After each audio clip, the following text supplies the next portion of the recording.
ser habitual que haya diferencias entre lo que piensa un jurado profesional y lo que piensa, en este caso, la ciudadanía o los espectadores. Pues porque seguramente en la parte profesional hay menos de emoción que en la parte de la ciudadanía, del Eurofab. Y no pasa nada. Últimamente oímos hablar mucho en los medios de comunicación y en el discurso público en general sobre que vivimos inmersos en sociedades de masas y que eso tiene consecuencias a nivel político y social que debemos enfrentar y aprender a manejar de cara al mantenimiento de la justicia social y de la democracia. Pues este tipo de sociedades tienen comportamientos que pueden suponer amenazas serias para los valores civilizatorios que consideramos imprescindibles, como el cumplimiento de los derechos humanos o el régimen de igualdad y libertad política que la democracia supone. Sin embargo, ¿qué implica decir que vivimos en sociedades de masas? Hoy, en Malditos Culturetas, hablamos sobre la sociedad de masas y lo que estas palabras pueden esconder en cuanto a intereses políticos y sociales de dominación de los unos sobre otros.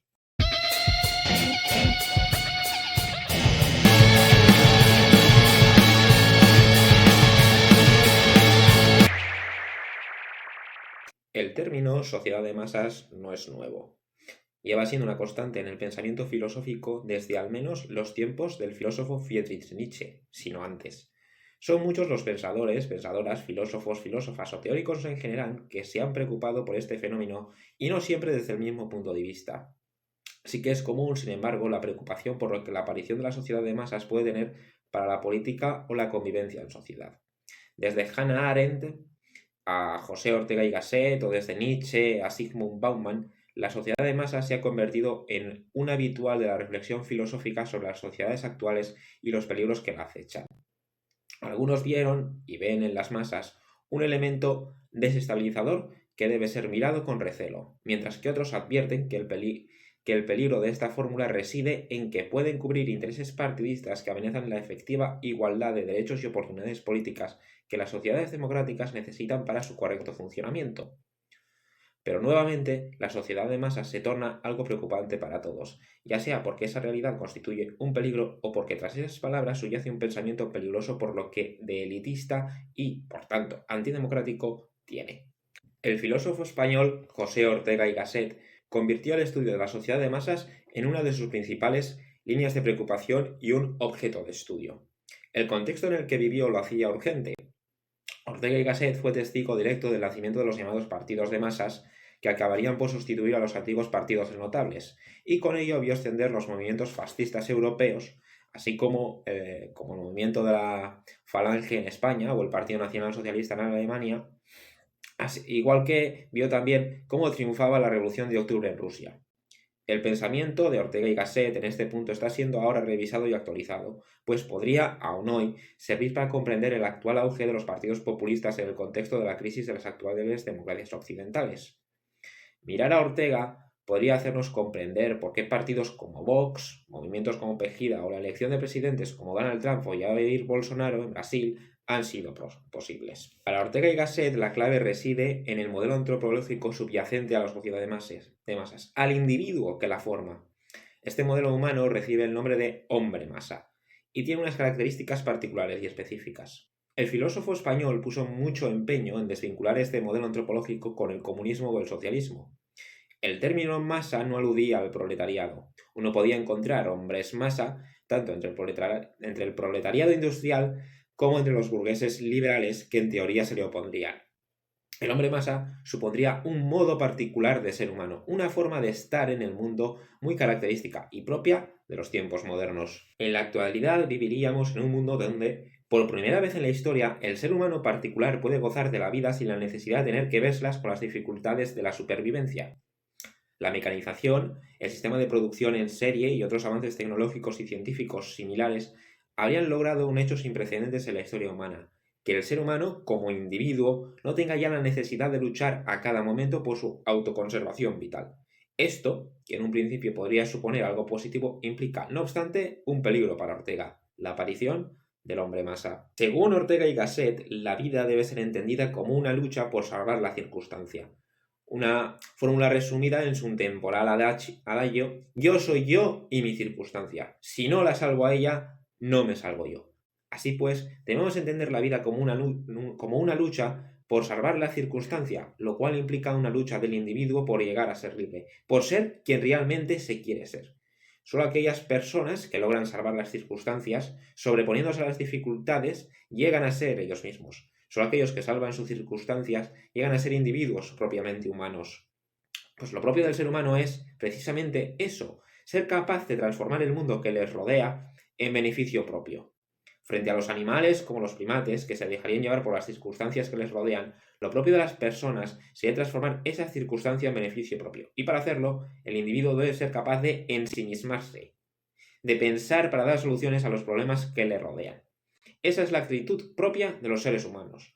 Pensar para transformar el mundo exterior en algo beneficioso para él. El que lo consigue alcanza la libertad. Se convierte en individuo. Frente a aquellos que han sabido ensimismarse para encontrar soluciones a las circunstancias vitales en las que se encuentran, existen aquellas personas que no lo han hecho. Las personas que no se ensimisman son las que no encuentran soluciones para sus propias circunstancias. Viven, según Ortega, en una situación de perpetua alteración. Todo les sorprende y afecta, y por ello son incapaces de sobreponerse a las circunstancias. No han conseguido salvarlas, y por tanto no se han salvado a ellas mismas. Las personas que viven en un estado de alteración nunca alcanzan la libertad, ni la condición de individuos, porque son presas de las circunstancias sobrevenidas y son fácilmente arrastradas por los sentimientos y afectos que el mundo exterior les causa. Así, para el filósofo español, estas personas tienen un comportamiento cercano al de los primates en un zoológico y no comportamientos propios de una persona. Por resumir mucho el planteamiento de Ortega, podríamos acudir a una expresión muy castiza. El que es capaz de ensimismarse es el que puede coger el toro por los cuernos, mientras que el que vive en un estado constante de alteración, esa persona que no puede ensimismarse para tomar sus propias decisiones vitales, es como un mal torero. Ha sido cogido por el toro.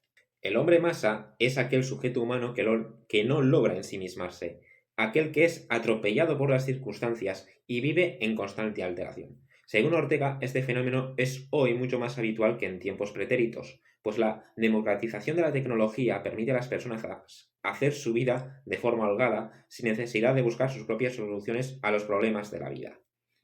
El hombre masa podría compararse con una especie de parásito que vive gracias a los avances que otros, los que sí han sido capaces de ensimismarse y por tanto de inventar nuevas tecnologías o usos sociales, han logrado.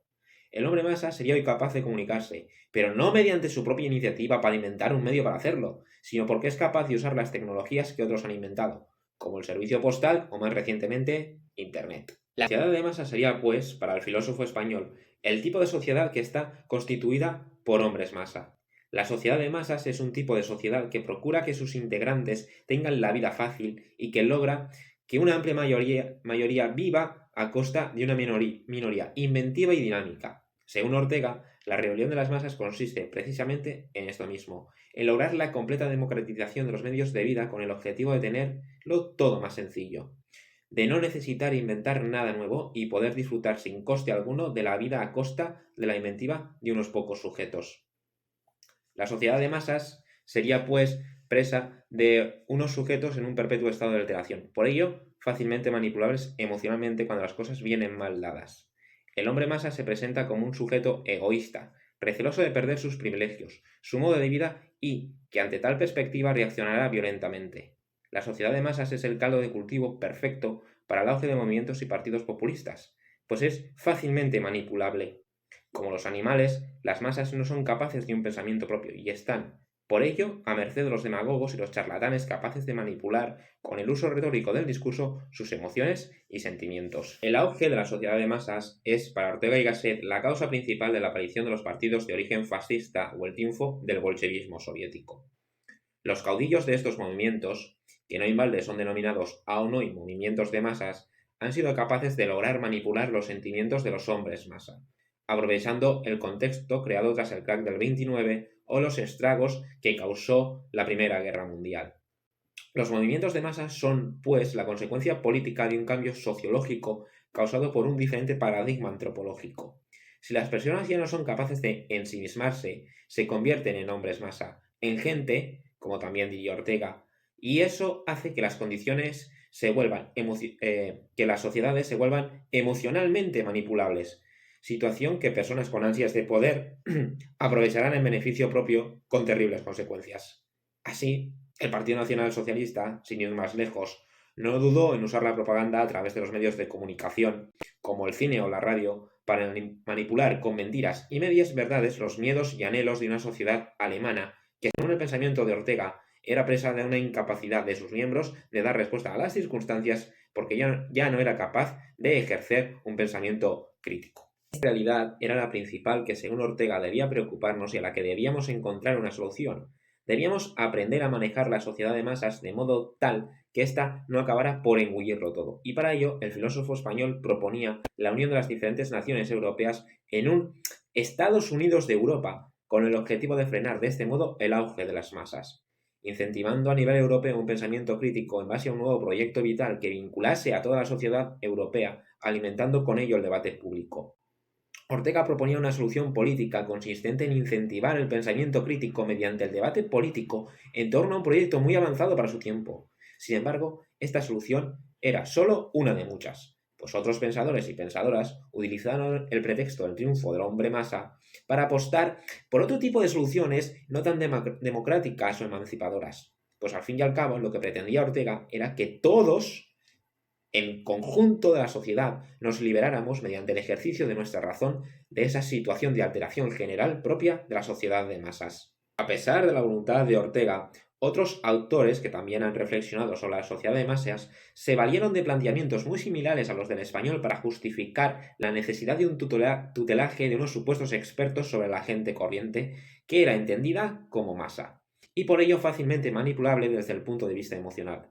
Autores Joseph Alois Schumpeter o Friedrich Hayek usaron planteamientos similares a los de Ortega para justificar, entre otras cosas, modelos de democracia muy restringidos donde solo una élite intelectual pudiera aspirar a ocupar altos puestos de la administración del Estado, o incluso justificar dictaduras que garantizaran el correcto funcionamiento de una sociedad bien ordenada sobre la premisa de que una democracia, en el contexto de una sociedad de masas, era peligrosa para el bienestar económico y político de sus ciudadanos.